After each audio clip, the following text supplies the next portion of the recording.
Hi, I'm Maria Theoharis or Velo Sews on social media. Thanks for coming back to Sew Organised Style podcast after I took a mini break this year. When I refer to Alexis, what's your Instagram name? It's where we're going. The rebrand has been an interesting thing. But Okay, yeah, it's where we're going. Five Run Claw Studios gone for the most part. Yeah. that's Alexis Bailey, who I recorded this episode with in June. Later in this recording, Alexis talks about the new patterns that she's going to launch on her new rebranded website called Where We're Going. As of today, there are 11 PDF patterns on her rebranded website, again called Where We're Going. Grab a cuppa and listen to Alexis now. Alexis, thank you for coming onto the podcast for Saver 50 today. Hi, thanks for having me, Maria. My pleasure. Just so that our viewers understand, I'm in Sydney. Alexis, where are you? I'm in Dallas, Texas, USA. Awesome. So you're just at the cusp of summer. Yeah, but here summer starts like in February. It's pretty brutal. No need to wear woolens. No, I think we get like between maybe December and like mid-February, Mhm. like there's a little bit of winter and ice. This year we actually had snow for 2 days, and then it's just spring for like a month, and then it goes to summer. It's pretty bad. Tell me, Yeah. where can we find you online? My website is WearWereGoing.myshopify.com, and my username on Instagram is also Where We're Going. You can also find me on Patreon at Where We're Going. I think those, oh, and Pinterest. I'm also on Pinterest. Those are all the social media platforms I have and have the mental bandwidth for.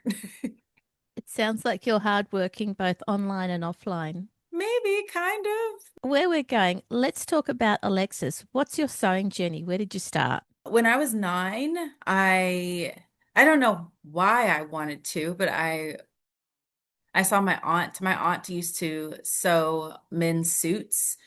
So she worked for a company called Hanging with Mr. Cooper, and it was in Texas, here actually. We didn't live here at the time. I lived in Kansas, but she would come visit and everything. And she taught me how to sew my own clothes. I got this really old sewing machine from somebody in my community worship place. It was like a super, super heavy old white brand sewing machine. She taught me how to make some pants. We had an older family friend who helped me from there. I learned how to serge and finish my garments and everything. And yeah, I just kept going, I guess, as a youth and just played around and stuff. I think the description of the sewing machine, your very first one, would have been perfect for sewing denim and heavy fabrics. Yeah, and I don't think like I knew that at the time, but it was definitely heavy duty. It was Yeah. heavy, it was all metal. It wasn't playing around. Like, and I as I look back, I'm like, man, that was my first sewing machine. Like that's what I still have it. I gave it to my sister. I gave it to her, so she has it now, but like I think it's wild that that's the first machine I learned from. Oh, excellent. What I wanted to find out was when I first contacted you, you weren't called Where We're Going, and there's been a Yeah. change. Can you talk me through that? Wow. Just a Um, high level, don't get too deep. yeah, no. I'm not. I'm just like sometimes I have ADHD. Sometimes I make changes Okay. and like I later on like know how profound they were, but at the beginning I'm like I'm just gonna change my name, but there's a whole reason behind it that I just don't realize at the time. I spent a lot of time in the past few years focused on hand sewing stuff, and at one point I was like, sewing, I was selling fabric. It felt like I was kind of in a box, Mhm. and like markets changed, the economy has changed, everything's restructured. I realized that a lot of what I was doing was focused on product and selling and not enough about what the purpose of what I was doing was. Yeah. And, my main focus is slow fashion, slow sewing, being very intentional and meditative in your sewing practice and Mm. everything. And I just I wanted to get less away from the box of sewing needle and thread and more into how the making practice fits into your wardrobe, handmade or ready to wear if you don't sew. Like there's so many aspects of sewing that go everywhere. So I wanted to fully encompass, where my head was with that. So yeah. I think traditionally, when people were learning to sew at school, it was always getting a pattern, getting fresh fabric, and coming up with your project. Whereas what Yeah. you're describing is a variation where you don't have to have fresh fabric, you don't have to have a Yeah. whole lot of other things. Yeah. Yeah. Yeah. Yeah, I agree. Like, I mean, I kept up, I stopped sewing for a little bit in like middle school. Then we moved to Texas, and then there was a home economics class, traditional, like teach cooking and fine dining and all that. And part of it Yeah. was sewing. It was just focused on, like making a garment, making a quilt. I wish like I would have learned more skill sets, like how to Mhm. maintain my wardrobe. But I mean, I was also in eighth grade, so that probably didn't matter to me. But but as I look back now, that it would have been handy to learn those skills. But now as I'm older, like your weight fluctuates, the weather, changes. Mhm. It just so many different things happen to where a wardrobe just isn't linear. And so, I'm just learning that you have to change with it. You can't always just buy new clothes. It's just not practical. So how do you maintain your existing wardrobe? And I really wanted to focus on that. And is that what you're focusing on in where we're going? Yeah, I think so. It was very hard because last year I took a year off unintentionally, but I wasn't really doing much design. I was in the middle of healing from some stuff, and I didn't really know what direction I wanted to take my business, but I knew I was detached from what it was at the time.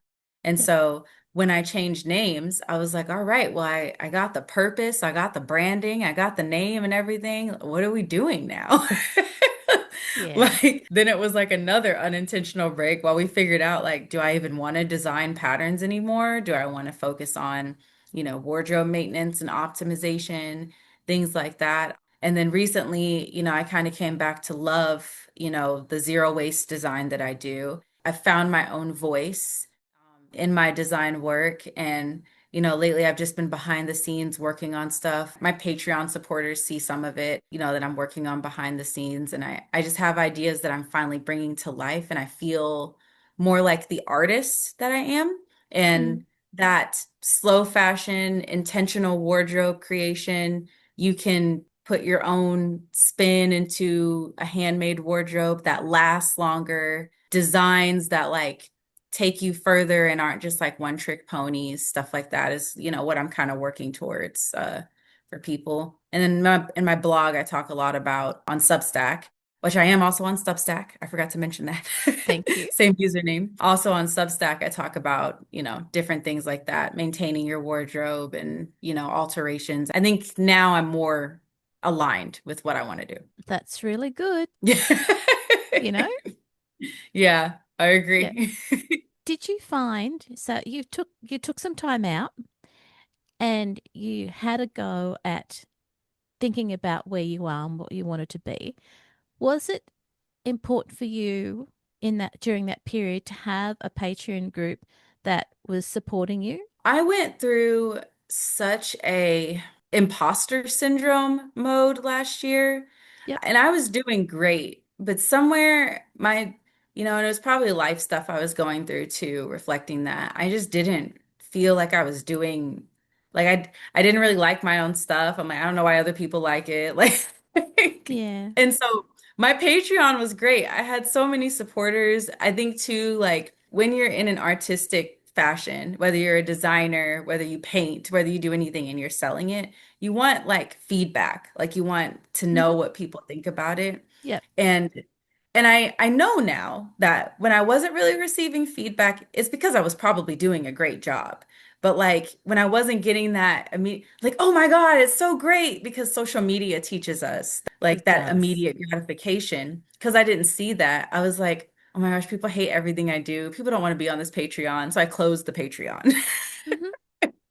And then this year, I went back to one of my posts and I saw it, and it was like, it's funny because I had a post on what I wanted my values to turn into a year ago, and I came back to that post literally the day of, like a year later, and it Mhm. was all my values aligned that I didn't like keep in mind previously. And one of them was putting my work and stuff on Patreon for people to be able to see. I had lost like half of the people because, they knew it was closed. So Yeah. I don't even know if they know it's back. But the other half, they talk and they give feedback, and I ask for it now, and I know how to engage with that community, and it's been great. And I realize it is something I need. Like it's very grounding to have a specific group backing me up. The monetary support helps me in my work because I don't use much. Most of my stuff is thrifted, and the money they give helps with that. It's nice having the community behind me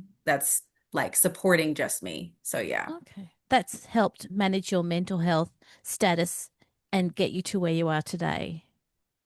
A little bit. I mean, it's one thing business Yep. wise. Like, I remember when I first closed it, one of the patrons that came back and is supporting me still now, she Yep. said, "This is very disappointing." And I was like, "I didn't know you felt that way. I'm sorry." Like, but I closed it anyway.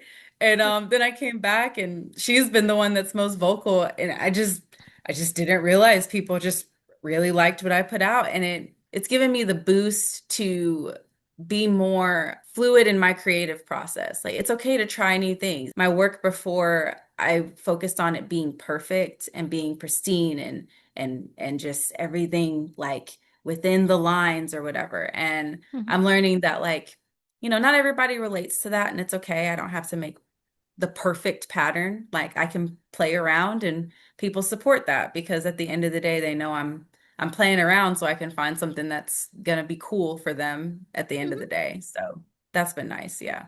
And I think the other point that you made earlier was just because it's radio silence, like you don't get feedback, actually means that you're doing okay. It doesn't, you don't have Yeah. to expect a wow comment or a that's really great comment every time you post something.